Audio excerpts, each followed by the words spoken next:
Let's return now to the battle over the new GI Bill. And here are the candidates, McCain and Obama, clashing over how much veterans' benefits should grow.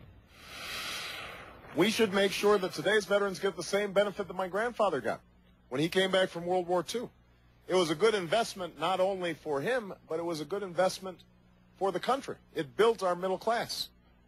So we're going to make sure that that gets passed. Our bill has a sliding scale. It offers generous benefits to all veterans, but increases those veterans' benefits according to the veteran's length of service. It's important to do that, because otherwise we will encourage more people to leave the military after they have completed one enlistment. Joining me now, a combat medic and veteran of the Iraq War National Guard, Sergeant Patrick Campbell. Sergeant Campbell is also legislative director for the group Iraq and Afghanistan Veterans of America. Also in Washington is Brad Blakeman, a Republican strategist and former senior staff member of the Bush White House. Hey guys, Sergeant Campbell, let me start with you. McCain isn't saying here, don't give tuition benefits to veterans. He's just saying stay in the military for more than 3 years to try to earn those benefits. Right. And that the longer you serve, the more benefits you get. What's wrong with that? What's wrong with that is that, service members are serving 3 or 4 tours in their first enlistment, and 75% of service members are getting out of the military after their first enlistment. So right now, 400,000 veterans are struggling to go to school on the GI Bill. Are we really going to hold them hostage and not give them full education benefits so we can ensure that 8,000 more soldiers re-enlist when it would only cost, $10 to $20 billion, or $10 to $20 million more, to keep them in the military? And we need to be giving service members a meaningful readjustment benefit. Just this weekend, I buried one of my buddies because he committed suicide when he came home. And anyone who's going to be out there and saying we don't need a meaningful readjustment benefit, one that sends these soldiers to school and pay for their full costs, I just don't know what to say. So, Brad, explain that. I mean, how is it fair on any level to withhold these benefits? I mean, that's what this bill does. The bottom line version of it is readjust the benefits and make them more in line with cost of living. Well, these benefits that John McCain is talking about are benefits that make sense. They're a sliding scale based on service.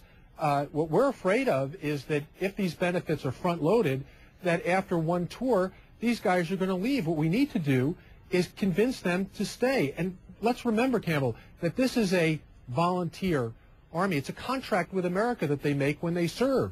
And when they do, they know exactly what they're getting. And a lot of these benefits that Webb is talking about are retroactive. And the cost of which we don't even know. The GAO can't even put a price tag on it. We're estimating that it's $2.5 billion. And let me say to the Sergeant, these benefits are not retroactive. Let me say to the Sergeant, thank you for your service. But as you know, when you entered the military, you knew exactly what you were getting and what you weren't going to get. And what we should do is give McCain, who has a breadth of knowledge on the military, the ability to put in a sliding scale system that can be revisited in time. It doesn't mean this is the way to be. It's just common sense approach. Let's let Sergeant Campbell respond to that. Go ahead. It's only a 2-step sliding scale. You either get 3 years in or you get 12 years in. There's no sliding scale. You're either 1 or 2 steps. So we're basically wanting people to stay in and make this their career. The other fact of the matter is that a lot of these people volunteered. Right.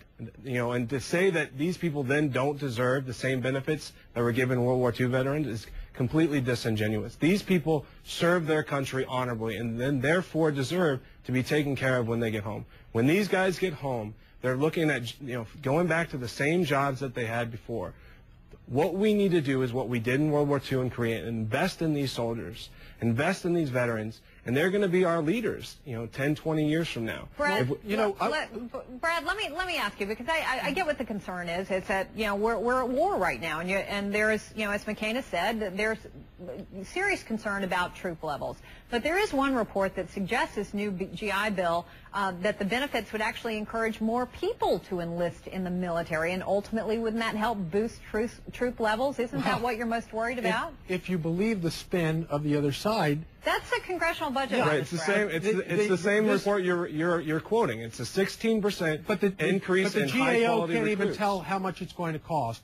So you're going to hope against hope and they've No, been the wrong GAO before said that there's going to cause more people to join the military. The problem is, what about the folks who have made their deal with America who are serving now? Right, and they're going to get their tour in, and most probably they will leave, and that's what John McCain is worried about, is a drain on the military that's already cut too short. We already know that 75% of people who are enlisting are already getting out.